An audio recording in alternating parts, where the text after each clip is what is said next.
Special days like Christmas, Thanksgiving, and New Year's Eve are supposed to be times for celebrating joy, gratitude, and fresh starts.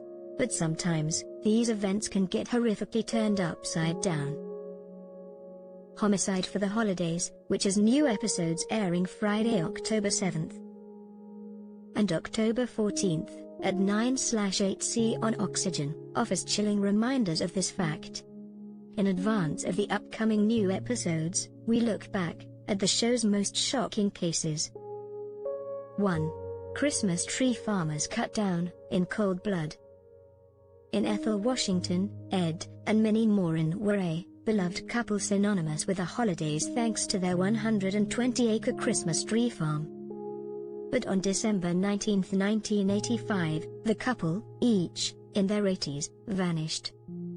The Morins' bodies were discovered in a ditch on Christmas Eve. Tips from witnesses who saw the couple with two men in a car emerged over the years. But it took almost 3 decades to have enough evidence to bring charges against two brothers, Rick and John Rife. In 2012, police arrested Rick, by then John was dead. In 2013, Rick Rife was convicted of murder and sentenced to 103 years. 2. Couple dissolved in chemicals after Thanksgiving meal. 4 days after they'd gathered with loved ones for a Thanksgiving feast at their Tennessee home, Joel and Lisa Guy were found dead by officials making a welfare check. The scene was unthinkably gruesome. The spouses had been stuffed into enormous tubs filled with chemicals to speed the decomposition of their bodies. Severed hands, posed prayer-like, were also found. Walmart receipts dated November 26 led investigators to check surveillance footage that revealed 28-year-old Joel Guy Jr. buying Band-Aids for cuts on his hands. Guy Jr., who, detectives discovered, was being cut off financially by his parents, had written a murder manifesto found at the scene. Joel Guy Jr. was convicted of 2 counts of premeditated murder and abuse of a corpse, and sentenced to 2 consecutive life sentences. 3.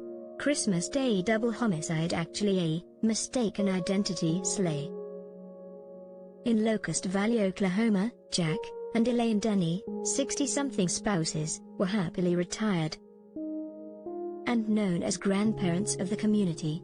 Horrifically, they were gunned down on Christmas 2007. There were no signs of a robbery, but Jack's wallet was empty.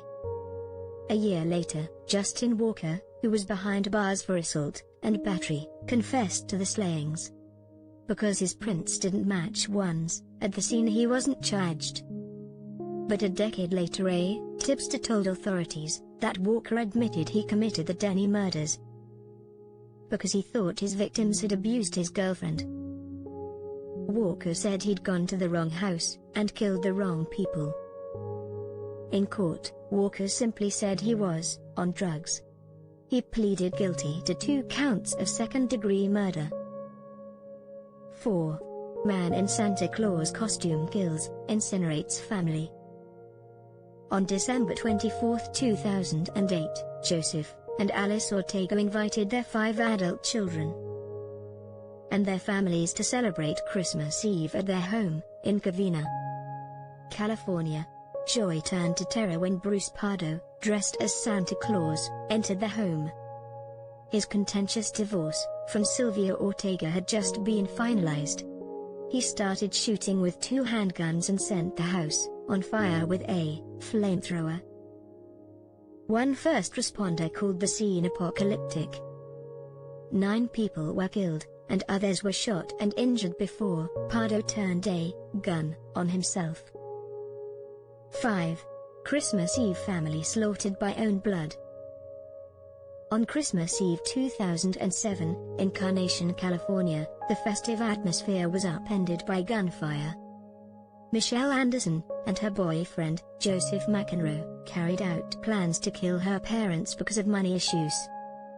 The pair also waited for Michelle's brother, Scott, his wife, Erica, and their 6-year-old daughter, Olivia, and 3-year-old son, Nathan, to arrive. When they did, they shot the adults first. In her dying breath, Erica pleaded, "You don't have to do this." McEnroe told her, "Yes, we do," and shot her in the head, according to the affidavit.